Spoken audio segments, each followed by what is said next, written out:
Hey folks, Saksham this side from Ace IPM. In this video, we are going to fill the form for JIPMAT 2024. So without any further ado, let's begin. Now before filling the form, let's look at the eligibility criteria, seat matrix and everything around that for both IIM Jammu and Bodh Gaya. One thing that you need to know is unlike IIM Ranchi and IFT Kakinada, आपको यहाँ एक single जिपमैट का form भरना है जिससे आप दोनों ही IIMs के लिए IIM बोध गया एज वेल एज जम्मू के लिए एलिजिबल हो जाएंगे. आपको IIM जम्मू बोध गया को कोई सेपरेट फॉर्म अभी के लिए नहीं फिल करना है. It is only one form which is of JIPMAT. अगर हम IIM जम्मू की वेबसाइट पे जाते हैं and if you open up the IPM admission policy for 2024, what it mentioned is there is a likely seat increase of 20. So now the seat matrix is at 140 seats total rather than 120. Then if you look at the selection process, you have, if in case you are a two-time dropper, you are eligible for this examination. So you have to have, cleared your class 12th examination in the year 2022, 23 or 24. 10th के लिए it has to be 2020 or later. आपके 60% minimum होने चाहिए आपके 10th and 12th में. If in case you are from SC, ST और PWD कैटेगरी, दैट बिकम्स 55%. इसके बाद अगर हम एडमिशन प्रोसेस क्राइटेरिया की बात करें तो इन दैट केस मेरिट लिस्ट के लिए आपका 95% वेटेज जिपमैट को दी गई है and 5% is for gender diversity where in you get 0 marks as a male candidate and 5 marks as a female candidate. उसके बाद अगर हम category wise sectional cut off की बात करें, there is nowhere it is mentioned is it percentile और marks. I am assuming it is marks, but in the case of I M Bodh Gaya they take sectional percentiles and not marks, but here it is in front of your screen and that's all that is relevant on this page for us for this particular video, but you can go ahead and read it out yourself as well. If we come on IIM Bodh Gaya's admission policy for this batch, something similar but some key differences over here. First of all, आपको यहाँ पर as a one time dropper ही you are eligible for this particular college. You are not eligible as a second time dropper. So you should have pass your class 12th in the year 2023 or appearing in 2024. Same case in 10th, that you have to pass it not in the year or not before 2021. यहाँ भी 60% और 55% वाली criteria continues. They have mentioned that you need to take the aggregate of your class 10th and 12th basis of your board's regulation. If there is no regulation, then you have to take aggregate of all. Just to clarify, CBSE and ICSE दोनों के case में कोई board regulation नहीं होता है जो कहता है आपको बेस्ट ऑफ 4 के मार्क्स लें या बेस्ट ऑफ 5 के लें. आपको वहाँ पर एग्रीगेट ऑफ ऑल ही लेना पड़ता है. हाँ, आप unofficially best of 4 best of 5 calculate करते हैं, but that is not an official boards regulation. That is one thing. Second is that in certain boards like Maharashtra board, they specifically on their mark sheet itself mention the best of 5 ka percentage as the overall percentage. So even if you have 6 subjects, they will calculate the best of 5 percentage and they'll mention it on your mark sheet. So that is where the board regulation is there कि आप best of 5 का ही लेते हैं. So if your board follows a similar regulation, you can use that. Otherwise for CBSE, ICSE, you have to take the aggregate of all. Seat intake आपका 120 पे है, exam जिपमैट का है. मेरिट लिस्ट के लिए कैटेगरी वाइज सेक्शनल परसेंटाइल आपकी 30 होनी चाहिए and that is when you are eligible for the merit list. बाकी information is something which is not of relevance to us. One thing to note over here is that your 100% weightage is of JIPMAT scores. आपके दोनों ही college में there is no interview process. There is no percentage of percentage given to your class 10th and 12th scores. So even if you had a minimum of 60%, as long as you're clearing that minimum criteria, you're eligible and you're equally as good of a candidate as somebody who has scored 100% in their 10th and 12th. One thing that you need to note in the case of JIPMAT is that they have supernumerary girl seat concept, wherein they will ensure that the batch when it is created, the ratio of 3:7 is being followed. That is कि at least batch में 30% girls हों and 70% boys हों.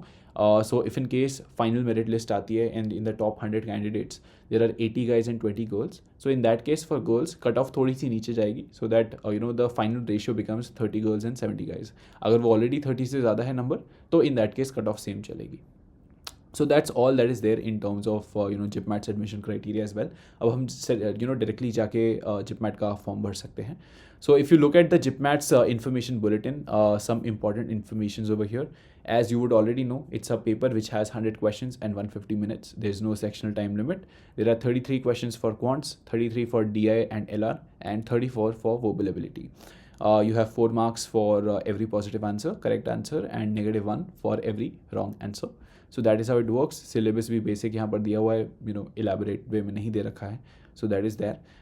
इन that case आपके अगर exam की specific dates देखें तो 22 March to 21 April is still when you can fill up this form. But 21 अप्रैल को रात के 12 बजे तक मत मानिएगा. It is only valid till 5 PM. So please make sure कि आप तब तक अपना फॉर्म भर रहे हैं, उससे पहले ही भर रहे हैं rather, so that you get your preferred city of preference. उसके बाद last date of fee payment again is also 22 April. So एक दिन एक्स्ट्रा होता है फ़ी पेमेंट के लिए. So that is there. Correction window रहेगी 23 टू 25 अप्रैल एंड आपका city of exam centre will be intimated by the last week of May. You will have your admit cards being downloaded by 2nd of June. Again, dates थोड़ी आगे पीछे होती रहती हैं, तो it's not hard and fast. You can expect some delays, here and there. Exam will happen on 6th of June 2024 from 3 PM to 5:30 PM since it's a 2-hour and 30-minute exam. So that is how it is going to be like. Now, one thing that you need to mention, like what's important in this particular bulletin is this particular form. That is कि आपका पहली बात तो 10th-12th का eligibility वगैरह जिपमैट का अपना है, बट साथ में इन्होंने स्पेसिफिकली मेंशन करा है सेम चीज़ जो आपके IIM बोधगया ने मेंशन करा है कि 10th एंड 12th का जब आप परसेंटेज कैलकुलेट कर रहे होंगे तो आपको बोर्ड्स रेगुलेशन फॉलो करना है. कोई बोर्ड का रेगुलेशन नहीं है, तो आपको एग्रीगेट ऑफ ऑल लेना है. अब ऑल्दो इतना इंपॉर्टेंट नहीं है अगर आप देखा जाए तो, बिकॉज यहाँ पर 10th एंड 12th की वेटेज नहीं है. तो एज लॉन्ग एज आपका एग्रीगेट में भी 60% से ऊपर है, दिक्कत नहीं है. दिक्कत उन बच्चों के लिए है जिनका एग्रीगेट्स में 60 से नीचे जा रहा है पर बेस्ट ऑफ 5 में 60 से ऊपर जा रहा है. सो इन दैट केस वो ज़्यादा it become stricter. But on a safer side अगर आपको नहीं पता है, श्योर नहीं हो आपके बोर्ड का कोई रेगुलेशन है या नहीं, it is safer for you to just fill the aggregate of all, because anyway it won't matter as much, और it won't matter at all as long as you have a minimum of 60% in your aggregate for both 10th as well as 12th. So that is going to be there. Other things, again, you can read out the entire bulletin, but these were the main details that you should know. Now you can directly come on JIPMAT's website. You will have to go to this link जो मैं आपके description में डाल दूँगा. You need to click on new candidate, register here. Once you click on that, you will have a whole bunch of information that you can read through. आपका form का फ़ी रहने वाला है 2,000 रुपये for general OBC students and 1,000 for general EWS, SC, ST, PWD and transgender candidates. Even if you are an NRI, you have an option to apply for this form. The fee will be 10,000. The process will be slightly different. In this video, we are only covering the domestic, process that is there. बाकी information you can read it out. तो आप जब पूरा read कर लें is when you need to click here to proceed.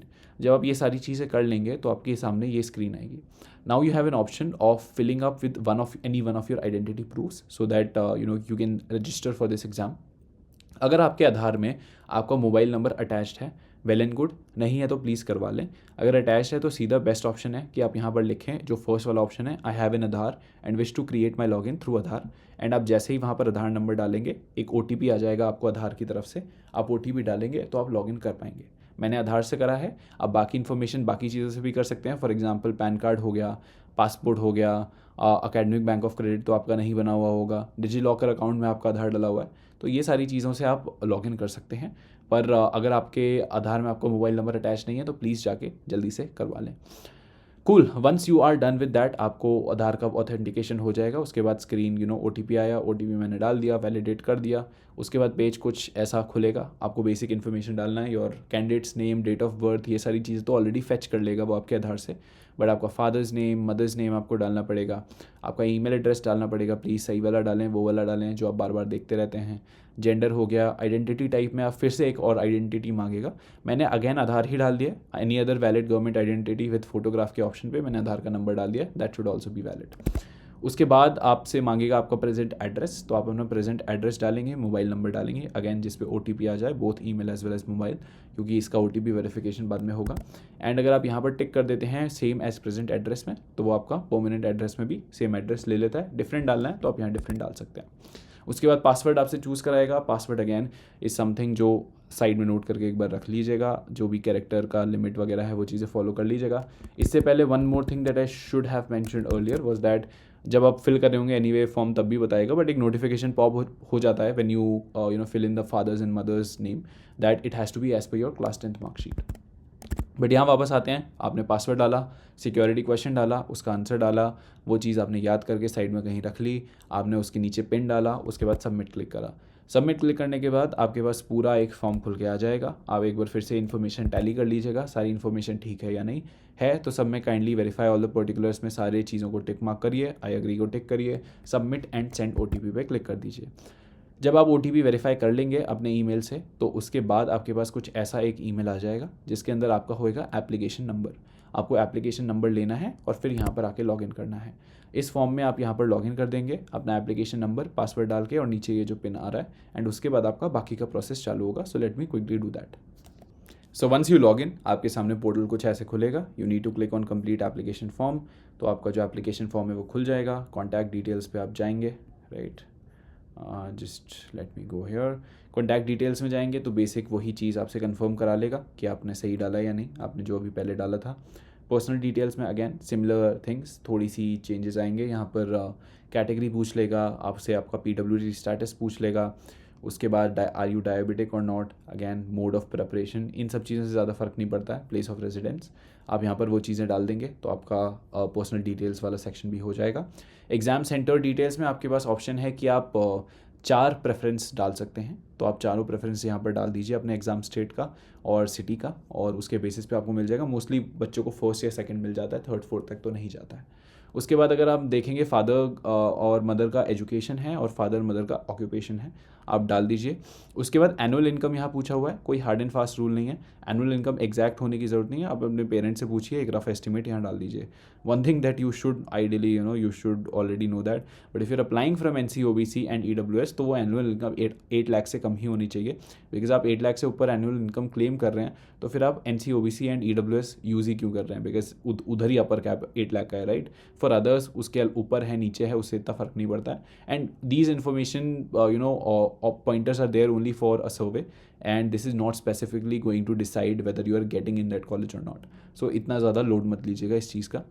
उसके बाद आते हैं क्वालिफिकेशन डिटेल्स में। यहाँ थोड़ा इंपॉर्टेंट है, 10th का आपने स्टेटस डाल दिया, बेसिक आपका पासिंग स्टेटस क्या है, ईयर क्या है, एग्ज़ाम क्या है, place of schooling, type of school, mostly private unaided होएगा, बट अगर आपका KV वगैरह है तो आप यहाँ पर डाल दीजिए। एग्ज़ाम को स्टेट डाल दीजिए, डिस्ट्रिक्ट डाल दीजिए।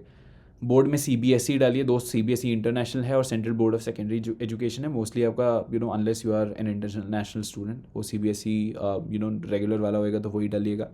मोड ऑफ रिजल्ट में परसेंटेज, टोटल मार्क्स, सारे जितने सब्जेक्ट हैं उनके total marks, all subjects multiplied by 100 अगर सब 100 मार्क्स के थे तो, एंड ऑब्टेन मार्क्स, उसके बेसिस पे परसेंटेज कैलकुलेट कर लेगा।